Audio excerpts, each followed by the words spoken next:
Alrighty, so we're just a day away from the 2024 NFL Draft. About exactly 24 hours, from a little less than 24 hours for now, we'll be kicking that off.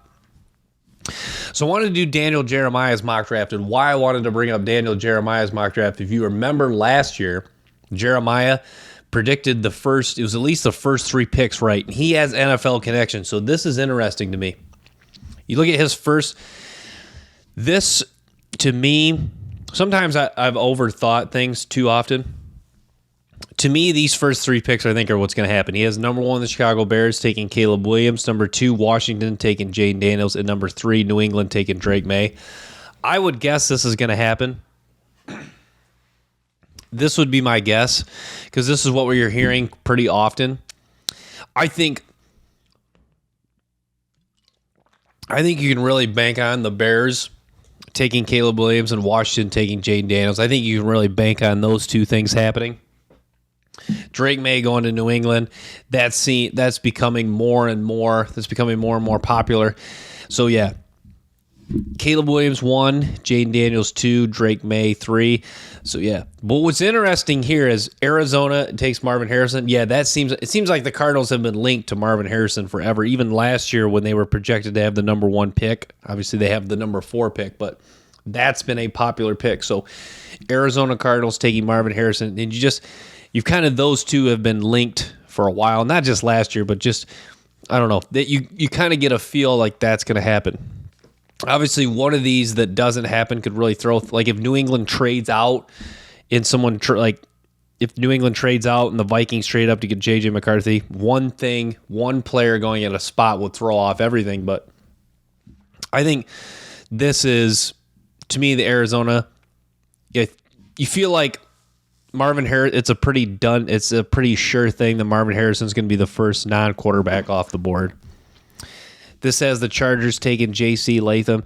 This is what's real interesting to me, because J.C. Latham's seen as one of the consensus top offensive linemen, but most people not really viewing him as the top. So, yeah, that's interesting. I like Latham, but so this is with Daniel Jeremiah's NFL connections. It makes you wonder if NFL people like J.C. Latham perhaps more, or as the number 1 offensive tackle, even ahead of Joe Alt. And then Malik Neighbors 6 to the Giants. But yeah, the Latham, that is kind of strange. Yeah, Jeremiah even put here, he thinks that the Chargers will trade here. He's just, I guess his point here is he thinks J.C. Latham will bring more of a physical presence. But yeah, I don't know. That's interesting. The Chargers trading. I don't know if I agree with the Chargers trading out, because, I mean, you look at I guess they don't have a lot of glaring needs, but also like if quarterbacks do go 1, 2, 3, once you want potentially the best, once you want one of the best, like you get the second best non-QB in the draft. Once you want that, like maybe it is J.C. Latham, maybe it's Joe Alt, maybe it's Brock Bowers. I don't know. I don't see like why wouldn't the Chargers want to take Brock Bowers at 5? But yeah, what the Chargers do, the Chargers an interesting team. Chargers in Arizona, because they don't necessarily need a quarterback, but they don't necessarily need a quarterback, and they'll most likely take kind of the best of the non quarterbacks. Says Malik Neighbors going 6 to the Giants. Titans taking Joel Alt at 7. Dallas Turner going to Atlanta at 8. The Bears taking Olu Fashino at 9. And then at 10, New York Jets taking Rome Odunze. Vikings at 11 taking J.J. McCarthy. Let's go a few more. Eagles trading up to get Talisi Fiaga. Yeah, I mean, I could see that, because Howie Roseman, an aggressive guy, and he just loves to build the trenches. So the Eagles trading up to get Talisi Fiaga. Fuaga is a beast. I'm a big fan of his game. Whether he plays guard, tackle, this guy he can run block, he can pass block. He's physical, he's aggressive, he's explosive, he's strong. So yeah, certainly a lot of things to like about Fuaga. Look at a few more of these mock drafts.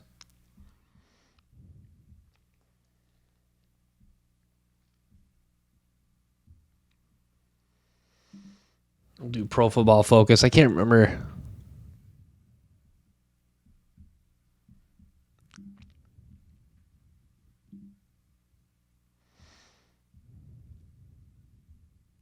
Here's Matt Miller from ESPN. So he has the Bears taking Caleb Williams at 1, Jane Daniels 2 to Washington. Yeah, they must be hearing, I don't know, I'm sure maybe not directly, or I'm sure New England hasn't told people directly, but they must be hearing that the NFL, maybe some of the scouts of the Patriots, they must be hearing the NFL really likes Drake May, because you're hearing more and more rumors, or you're hearing more and more, or you're seeing more of these mock drafts having New England taking Drake May. So it's looking more and more likely like New England is kind of shifting that direction that they're going to take a quarterback. Cardinals taking Marvin Harrison. And then this has the trade, the Vikings trading with the Chargers here at 5, and them taking J.J. McCarthy. And then the Giants, Malik Neighbors. Yeah, these,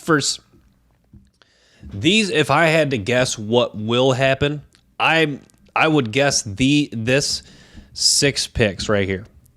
Chicago Bears taking Caleb Williams at 1, Washington taking Jaden Daniels at 2, New England taking Drake May at 3, Arizona taking Marvin Harrison at 4, at 5, the Vikings trading up to take J.J. McCarthy. Yeah, and then 6, Malik Neighbors. I'll even throw in this with the Titans too. Joe Alt. I would get, if I had to guess what will happen, not what I would do, I would guess these 7 picks right here are what's going to happen tomorrow. Caleb Williams 1, Daniels 2, Drake May 3, Marvin Harrison 4, Vikings trading up to 5 to get J.J. McCarthy, Malik Neighbors 6 to the Giants, and then Joe Alt 7 to the Tennessee Titans. I would guess that's what's going to happen tomorrow. What will happen, obviously to be determined, but I would guess if I had to bet what will happen, that's what I would guess.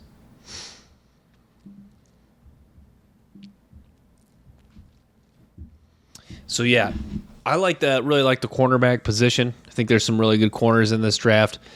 I like Terrion Arnold. I like Quinyon Mitchell. Really like the top 4 guys. The top 4 guys, there's certainly a lot of things to like. Yeah, Terrion Arnold's a really good football player. Quinyon Mitchell, excellent football player. Cooper DeJean, good football player. Nate Wiggins, an athlete. He's got some size too. At 6'2", legitimate 4.28 speed. Kool-Aid McKinstry. Yeah, I mean, you look at the top.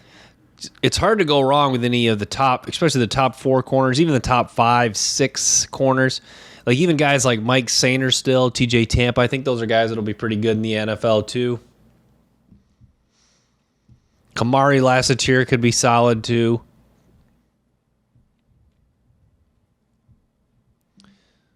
Safety position, I mean, I like a guy like the guy out of Utah, Cole Bishop. Jaden Hicks actually passed him. On the consensus. Yeah, Bishop was the consensus number 3 safety. Now it's Jaden Hicks. Newman of Minnesota, the consensus number 1. Javon Bullard, the consensus number 2. It's interesting. It seems like Javon Bullard's been the consensus number. He just always sat at the consensus number 2. I remember in the summer, I think he was the consensus number 2, and then throughout the course of the season, I didn't really check a whole lot, but it seemed like he was like number 2, number 3, and just kind of stayed there. A lot of people are just afraid. I don't see a lot of people putting him at number 1, but he's always, right in the mix for the top 2, 3 guys. So, but yeah, Bullard was interesting because I didn't really love his movement skills, but you look at that guy. He ran a ran 4.47 at the combine. So Javon Bullard, just one of the more interesting prospects, because you look at him and you're like, okay, this guy's on a national title team, pretty big time recruit, makes plays on the ball, versatile guy. I think could play probably free safety, strong safety, or nickel in the NFL. But just seeing it, projected to go 60th overall. I guess where I'm getting at, I think there's a lot of things to like about Javon Bullard, but also I think, I don't think at least the media and the NFL people, for the most part, it doesn't sound like there's just a lot of necessarily love or high praise for Javon Bullard's game, but there's also not a lot of necessary worries in his game.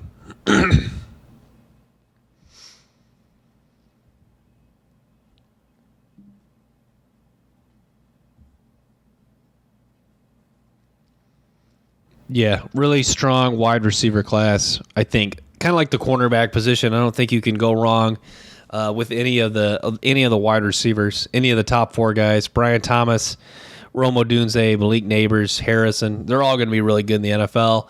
A lot of the projections have. It's very realistic tomorrow that those three guys could go all in the top 6, maybe even the top 5 picks. So Harrison, Neighbors, Odunze, especially Harrison, Neighbors, maybe Odunze, maybe Brian Thomas. Expect those guys to get their names called early. Brian Thomas might even go top 10. I think that legitimately could happen.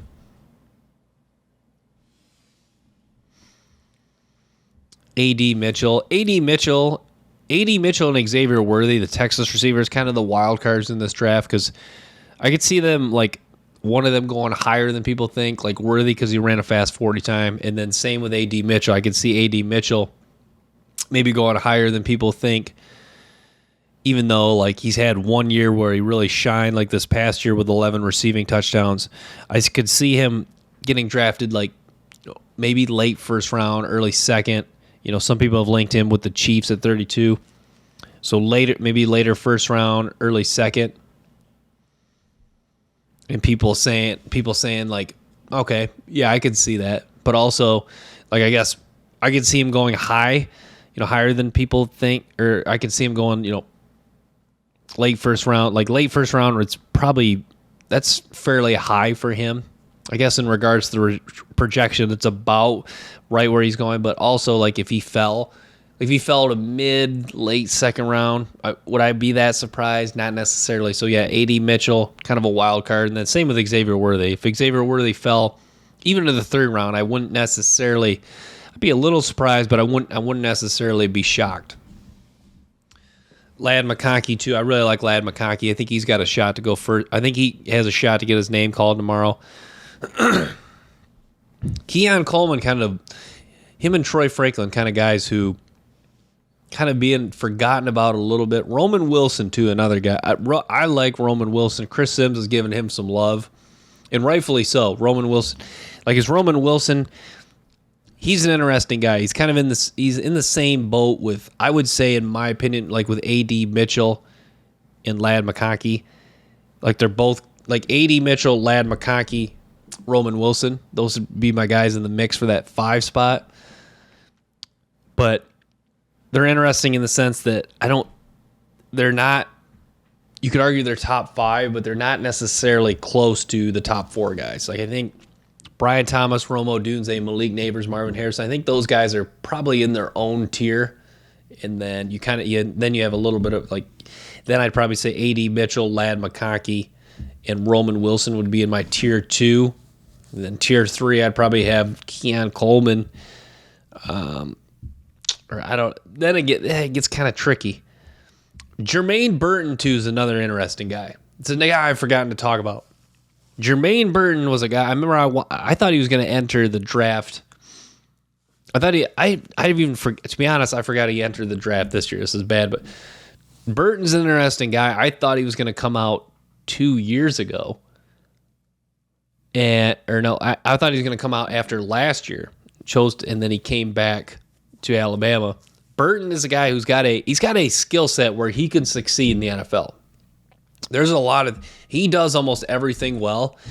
It kind of boils down to just consistency for Jermaine Burton. Why is this guy? But I guess you could argue that with AD Mitchell, consistency.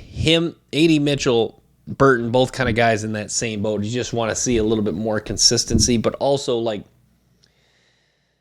yes, consistency's big, but also like since they've shown those abilities, so it's there though. So that's the thing with AD Mitchell and Jermaine Burton. You worry about consistency, but also you've seen they've flashed some high level ability. So also at the same time, it's there. Troy Franklin, another good receiver too. Yeah, running back position. I like Trey Benson. I like the guy out of Tennessee too. Forget what his name is. Jalen Wright too. Blake Corum. Blake Corum's good. Braylon Allen good too. Will Shipley pretty solid.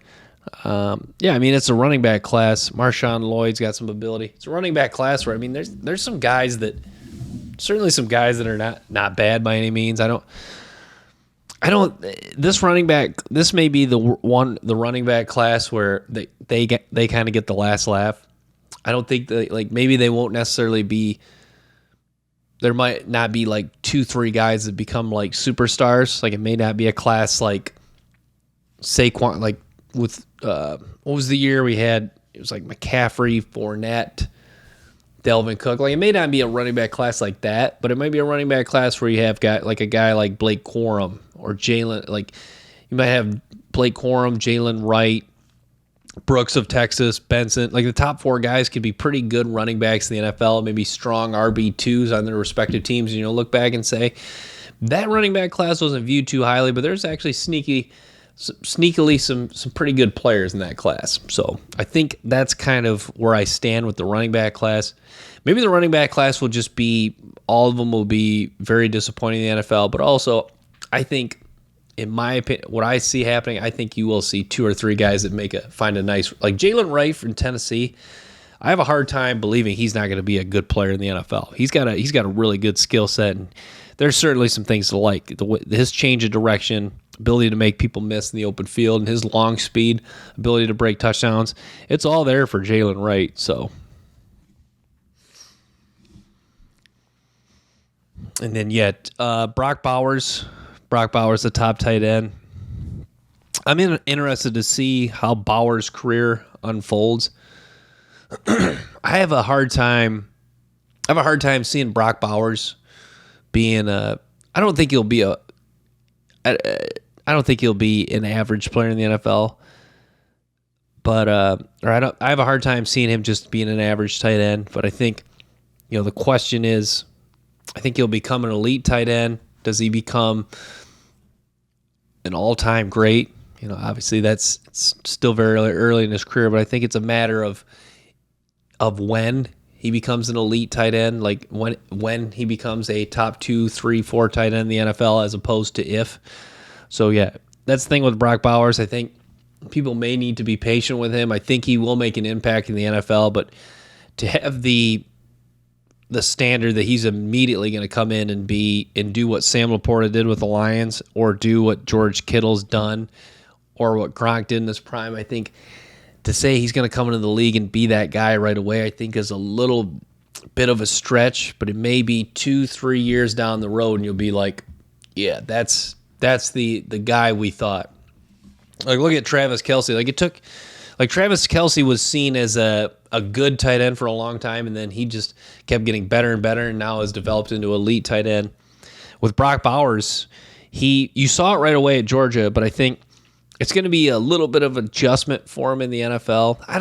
I say that, but then I don't know. I could also picture him succeeding right away, but I think a lot of it's going to depend on the team he goes to. Like you look at Buffalo this year. Buffalo, I think Dalton Kincaid will be a really good player, but Buffalo didn't really necessarily need Kincaid.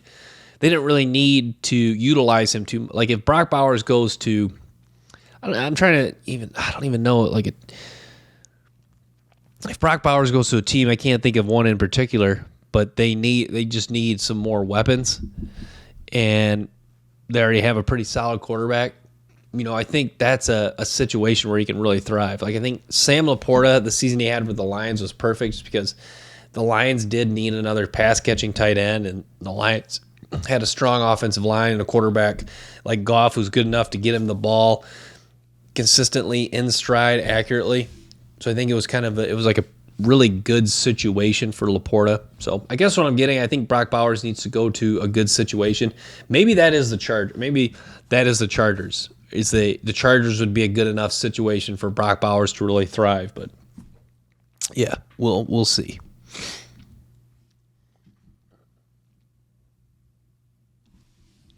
Yeah, here we'll pull up some more. Yeah, it's kind of going through the draft rankings.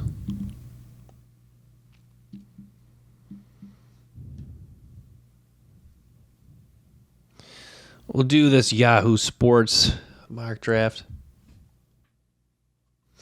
Yeah, once again, Caleb Williams, 1 of the Bears. Washington taking Jane Daniels at 2. New England taking Drake May at 3. Yeah, if you really had to bet, I would really bet that that's going to happen. The Bears go Caleb Williams at 1. Washington takes Jane Daniels at 2. New England takes Drake May at 3. Yeah, if you had to bet some money, or if you just wanted to really wanted to, puff out your chest and tell your buddies what's going to happen tomorrow, I would guess that the Bears take Caleb Williams 1, Washington takes Jane Daniels 2, and then New England takes Drake May 3. Yep, once again, here's the Cardinals taking Marvin Harrison at 4. Vikings trading up to 5 to get J.J. McCarthy. New York Giants taking Malik Neighbors. Chicago Bears actually trading with the Titans here and taking Romo Dunze. Falcons taking Brian Thomas at 8. But yeah, so and that's what people forget. Usually the top 6, 7, 8 picks. The top 8 picks are usually pretty accurate this close to the draft. So I would guess this is what will happen tomorrow. These top 3 picks. Yeah, these top 5 picks, pretty sure are going to happen. Quarterbacks 1, 2, 3. Harrison 4 to the Cardinals. The Vikings taking J.J. McCarthy at 5. Yeah, I would guess that's what's going to happen.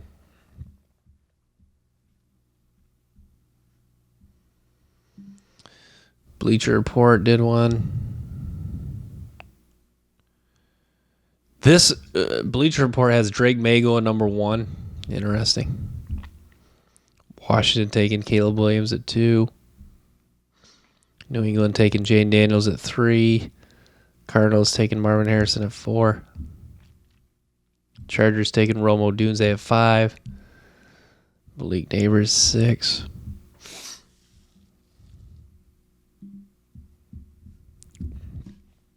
Yeah, a lot of people really sure that the Titans are going to go offensive tackle. Obviously, offensive line seems to be a need for the Titans. Let me pull up the Titans depth chart.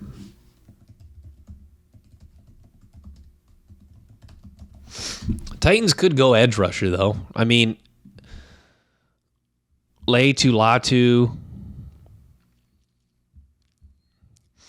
I mean, yeah, I guess you still got Jeffrey Simmons, but like Bohannon's the other D. You could go edge rusher. I think edge rusher is still definitely on the table for Tennessee.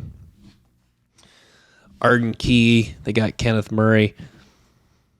Yeah, you look at their defense, and I mean, it's pretty solid overall. There's not necessarily glaring weaknesses. Maybe the linebacking core could be a little better. They got Kenneth Murray. Kenneth Murray's been a little bit of a disappointment. L'Jarius Sneed, that was a nice move. Sneed's been a good player, kind of just a cap casualty for Kansas City. Elijah Molden's been pretty solid. He was a second round guy out of Washington a couple years back. Levis, Pollard, it could be a nice receiving core. Hopefully everyone stays healthy. Ridley, Hopkins, Burks. I'm sure they're going to... Yeah, I think... I don't know. I guess if you really want to to keep pounding the table for them to take Joe Alt. I guess the reasoning would be the free agency was really geared towards filling a hole at linebacker, keeping the secondary strong. You still got guys like Armani Hooker, Elijah Molden, and then Jeffrey Simmons is a beast. Harold Landry's been good. So you look at, the D line overall, pretty good. The linebacking core overall, it's maybe arguably solid. And then the secondary overall, solid to good. So I think that's the argument. You're like, yeah, our defense should be solid to good. And then, the offensive line is solid right now, but you get a guy like Joe Alt, a guy who is by all means, most people's number one offensive tackle. So now you take now you get bookend offensive tackles, and you have an offense that at least has the potential to be pretty potent with some speed at running back and some talented wide receivers. And you're saying, okay, this offense might be pretty strong. And, because I guess that's the argument, does improving the offensive line, does that kind of trump trying to make the defense a little bit better? Like, I guess how much does, like, you kind of, like, you're already pretty strong. Like, you have at least two guys who can rush the passer, and Simmons and Landry. Say they did go Dallas Turner, Latu, how much better, because you can't play, it'll be kind of tricky to play Simmons and Landry at the same time. Maybe they'd move kind of Simmons down to nose, but then you even got Joseph Day. So, obviously you can never have enough pass rushers, but just like, are you going to want to play Simmons? Are you going to want to play Simmons at end, Landry at weak, and then, like, where are you going to put, because you're running a 3-4, like, where are you going to put Latu? I guess you could put him in place of Bohannon. But, yeah, I guess that's the argument for Turner. But then even in the 3-4, do you want Dallas Turner with his hand in the ground? So I guess, yeah, with all this in the consideration, probably Joe Alt. Like, when you really get a kind of a grasp of the Titans, where they're at, what they've done in free agency, where they're at currently, I guess offensive line probably is the best move. But obviously it's up to them.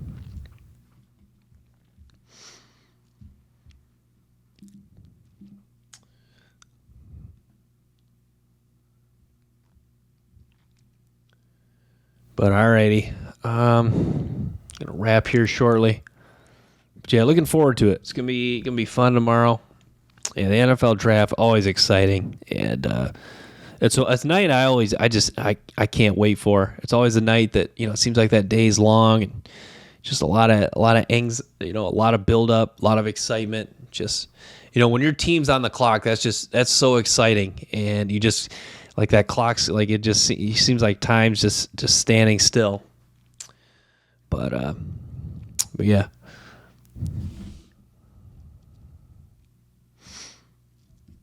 I'm gonna wrap with that, guys. Thanks for tuning in to the Brant Marshall Show. Stay tuned for more episodes of Clips. Till next time, peace.